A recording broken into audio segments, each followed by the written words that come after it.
UK economy in shambles as Whitehall lacking vision to support domestic business amid the pandemic. British business leaders have torn into Boris Johnson, urging him to get a grip on the economy. The long-awaited and recently delayed white paper on the government's levelling up agenda is set to lay out plans for improving parts of the country that are believed to have been left behind in recent decades. But some are already accusing Whitehall of lacking vision and of not doing enough to support business. The implications, especially following almost 2 years of government-imposed, business-bashing restrictions, introduced in response to COVID, are dire.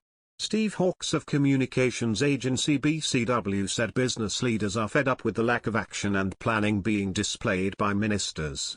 One executive said, "There are shambles."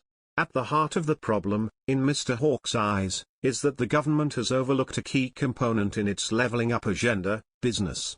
Mr. Hawkes wrote in City AM that while education, skills, research and development and a reorganization of local government all get a look in new plans.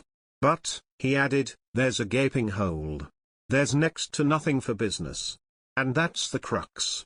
There really needs to be.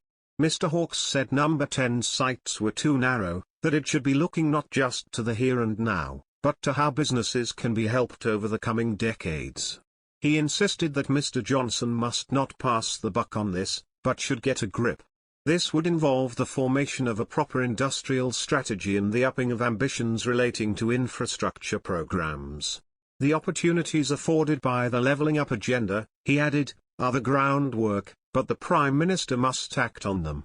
Mr. Hawkes said, he needs to deliver a credible go-for-growth plan that sets the direction of Britain not just in the current fiscal year but over the next 20 years. While, on the face of it, radical, these plans, he believes, would receive the support of business leaders and MPs. And it is clear, given the current political tribulations inside number 10, or, perhaps, in its gardens, that raising such support is essential for the stable future of the Conservative Party.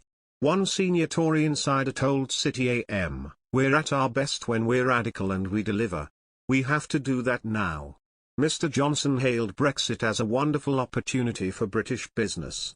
But many feel that the advantage won't come about by itself and must, instead, be grabbed by those at the top. Fortunately, business is clear about what it wants. And Gove could do worse than reading a speech made in November by Tony Danker, head of the CBI. Danker's words at his group's annual conference received hardly any coverage 2 months back because they followed a PM fluffing his lines and rambling on about Peppa Pig. But they're worth a look. In his speech, Danker spoke of the benefits a comprehensive levelling up program would bring.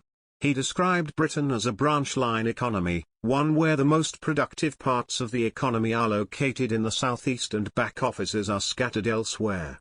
He called for the government to look at fostering high-value sectors and high-value skills and to encourage higher business investment through tax reliefs and better connectivity.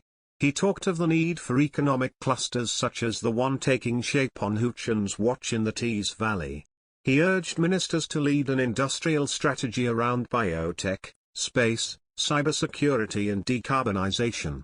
To create a virtuous circle of growth in every part of the country that creates better paid jobs and skilled work.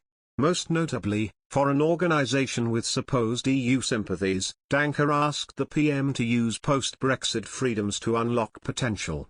It's a growing theme and one even picked up by other Europhile publications such as The Economist and Financial Times. Yet the problem number 10 faces is how to deregulate and unleash Britannia when Northern Ireland is forced to mirror the EU because of the now infamous protocol. Boris has always been able to almost luck his way out of problems, but the levelling up paper is now an acid test of whether a government with an 80-seat majority can tackle the fundamental reform many believe is crucial. As Churchill himself said, difficulties mastered are opportunities won. For the PM it's time to dare and endure.